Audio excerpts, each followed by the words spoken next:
दोस्तों, मुसलमान को जहाज से समुद्र में फेंक दिया। फिर देखिए अल्लाह का कौन सा करिश्मा हुआ। अल्लाह तुम्हारी परीक्षा क्यों लेता है? यह एक प्रश्न है जो कई मुसलमान पूछते हैं और कुछ आश्चर्य करते हैं कि क्या यह वास्तव में एक परीक्षा या सज़ा है। इसी तरह की इस्लामिक घटनाओं और वाक्य से रूबरू होते रहने के लिए आज ही सब्सक्राइब करें हमारे चैनल इस्लाम हिस्ट्री को और साथ ही बेल आइकॉन को प्रेस करें।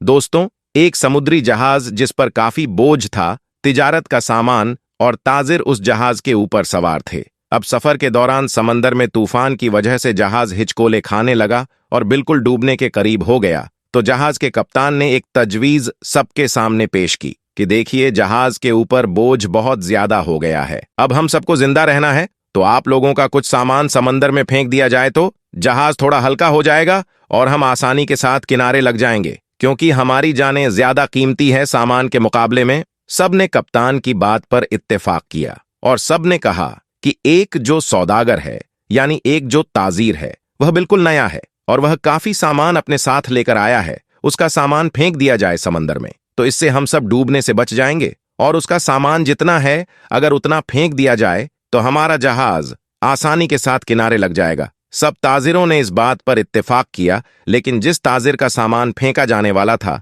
उसने कहा, सब ताजिरों का थोड़ा थोड़ा सामान समंदर में फेंक दिया जाए, उससे नुकसान भी सब पर तकसीम हो जाएगा और सबकी जानें भी बच जाएंगी। लेकिन सब सौदागर ने उस नए सौदागर यानी नए ताजीर के खिलाफ बगावत कर दी और उसे लड़ाई झगड़ा करना शुरू कर दिया, और झगड़ा इतना बढ़ गया कि सब ताजिरों ने मिलकर उस नए ताजिर यानी उस नए सौदागर को उसके सामान के साथ उठाकर समंदर में फेंक दिया और अपना सफर जारी रखा।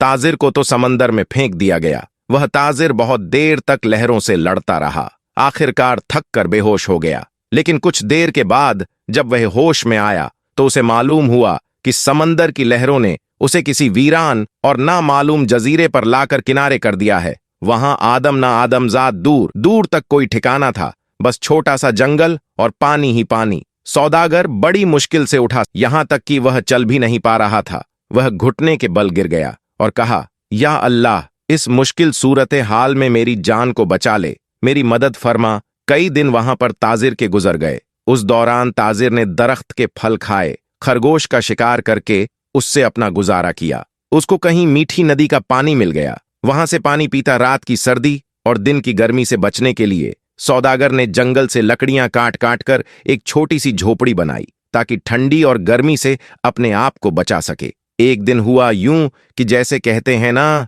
गरीबी में आटा गीला। अब एक दिन वह ताजिर आग जलाकर अपने लिए खाना बना रहा था। अब वो आग चूल्हे की आग थी, उसकी झोपड़ी में लग गई और झोपड़ी लकड़ी की थी और जलने लगी। बचाने की बहुत कोशिश की, लेकिन थोड़ी ही देर में पूरी झोपड़ी जलकर खाक हो गई। अब सौदागर बिल्कुल जमीन पर बैठ गया और आसमान की तरफ देखकर कहने लगा, या अल्लाह, क्यों मेरे साथ ही क्यों सारी मुसीबतें, सारी आजमाइश मेरे साथ ही क्यों? हम लोग भी अक्सर शिकायतें करते हैं कि मेरे साथ ही ऐसा क्यों है, यह आजमाइश मेरे साथ ही क्यों है, ये मुसीबत मुझ पर ही क्यों? ऐसे ही उस ताजिर ने भी कहा, या अल्लाह, एक तो मुझे गलत तरीके से समंदर में फेंक दिया गया, अब यह छोटी सी झोपड़ी मैंने बनाई थी, या अल्लाह, तूने इसको भी जलाकर राख कर दिया। या अल्लाह, मेरे पास अब कुछ भी नहीं बचा है, मैं इस जगह पर अजनबी हूं, तन्हा हूं। या अल्लाह, यह आफतें मुझ पर क्यों आ रही है? ऐसी बहुत सारी शिकायतें उस सौदागर ने अल्लाह की बारगाह में की और गम के मारे वह भूखा ही सो गया। लेकिन सुबह एक हैरत अंगेज वाकया उसका इंतजार कर रहा था। जब वह सुबह उठा तो उसने देखा उसके जजीरे के करीब एक जहाज नजर आया। कुछ लोगों को उसने देखा जो उसे लेने के लिए आए थे, उसकी मदद करने के लिए आए थे। उन्हें देखकर वह बड़ा हैरान हुआ, लेकिन इससे ज्यादा तो वह खुश था, क्योंकि उसके लिए तो जिंदगी आ गई थी, उसकी जान जैसे बच गई थी। वह जल्दी से उस जहाज पर सवार हुआ। खुशी की शिद्दत से उस सौदागर को यकीन नहीं आ रहा था कि वह चल रहा था और जहाज वाले उसे बचाने के लिए आए थे इस अनजान जगह पर। कोई यकीन नहीं कर पा रहा था कि आखिर मेरे पास यह लोग कैसे आ गए, उनको मेरे यहां होने का पता कैसे चला, उन्हें किसने यह बातें बता दी। सौदागर ने उन जहाज वालों से पूछा, भाइयों, एक बात मुझे बताओ, तुम्हें कैसे पता चला? तुमने मुझे कैसे ढूंढा? आखिर मेरा ठिकाना तुम्हें कैसे मिल गया? यह तो बिल्कुल अनजान और अजनबी जगह है। उस सौदागर के इन तमाम सवालों को सुनकर जहाज वालों ने जवाब दिया, हमने यहां पर धुआं उठता हुआ देखा था तो हमें ऐसा लगा कि कोई शख्स हमें अपनी मदद के लिए पुकार रहा है, क्योंकि समंदर में जब कोई मुसीबत में फंसता है तो इसी तरह से इशारे देता है, और हमें ऐसा लगा कि किसी ने यहाँ पर आग जलाई है और धुएं के जरिए वह हमें मदद के लिए पुकार रहा है। हम तुमको देखने के लिए यहाँ पर आए। यह सुनकर ताजिर बड़ा खुश हुआ, अल्लाह का शुक्र अदा करने लगा और उसने अपनी कहानी सुनाई। बल्कि उन लोगों ने पूछा, तुम्हारे साथ क्या क्या हुआ? तो उसने बताया कि सौदागरों ने नाजायज तरीके से उसे उठाकर जहाज से बाहर फेंक दिया। समंदर में उसका सामान भी फेंक दिया गया। वह लोग जो कि जान बचाने के लिए आए थे, उन्होंने कहा, अच्छा तुम उस जहाज के बारे में हमें बता रहे हो, तो मैं आपको बता दूं कि वह जहाज अपनी मंजिल तक नहीं पहुंचा, बल्कि समंदर के लुटेरों ने उस जहाज पर हमला कर दिया, पूरा सामान लूट लिया और सारे ताजिरों का कत्ल कर दिया। सिर्फ तुम अकेले बच गए हो। तुम पता नहीं कैसे बच गए, अल्लाह ने तुम्हें बचा लिया। सौदागर यह सुनते ही जारोक्तार रोने लगा। वही सजदे की हालत में गिर गया और कहने लगा, या अल्लाह, तेरे काम और तेरे फैसले सबसे बेहतर होते हैं। तू जो भी करता है अपने बंदों के लिए बेहतर ही करता है। बस हम ही बेसब्री हो जाते हैं, हमारे अंदर सब्र नहीं होता, वरना बाद में तो पता चलता ही है। अल्लाह, तेरा जो फैसला था वह बिल्कुल सही था। मेरे भाइयों और बहनों और दोस्तों, अगर आपकी हालात बिगड़ जाए तो आप डरे नहीं, बस इतना यकीन रखें कि खुदा की हर चीज में हिकमत होती है।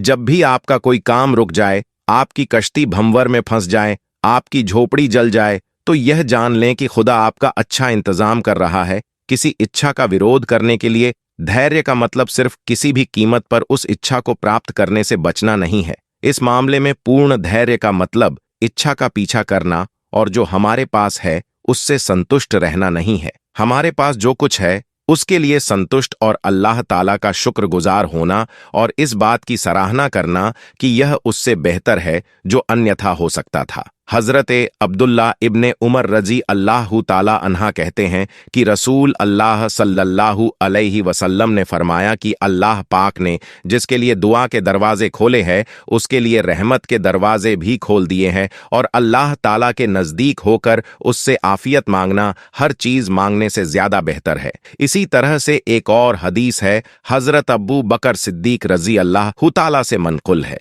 वो कहते हैं कि रसूल अल्लाह सल्लल्लाहु अलैहि वसल्लम ने इरशाद फरमाया कि तुम्हें कलमा इखलास यानी कलमे शहादत के बाद आफियत से बढ़कर कोई चीज नहीं दी गई, लिहाजा तुम अल्लाह ताला से आफियत का सवाल किया करो। लेकिन आफियत है क्या? ये सवाल आप में से बहुत के मन में होगा। इसका सीधा और सिंपल मतलब होता है कि दुनिया की और आखिरत की भलाइयां आपने आज की वीडियो से वाकई कुछ सीखा है तो इस वीडियो को आप लाइक जरूर करें। अगर आपने हमारे चैनल को सब्सक्राइब नहीं किया है तो अभी सब्सक्राइब कर लें, और आइंदा आने वाले ऐसे ही दिलचस्प वीडियोस की नोटिफिकेशन के लिए बेल आइकन पर क्लिक करना ना भूलें। बहुत जल्द एक और नई वीडियो के साथ आपकी खिदमत में हाजिर होंगे। तब तक के लिए अल्लाह हाफिज।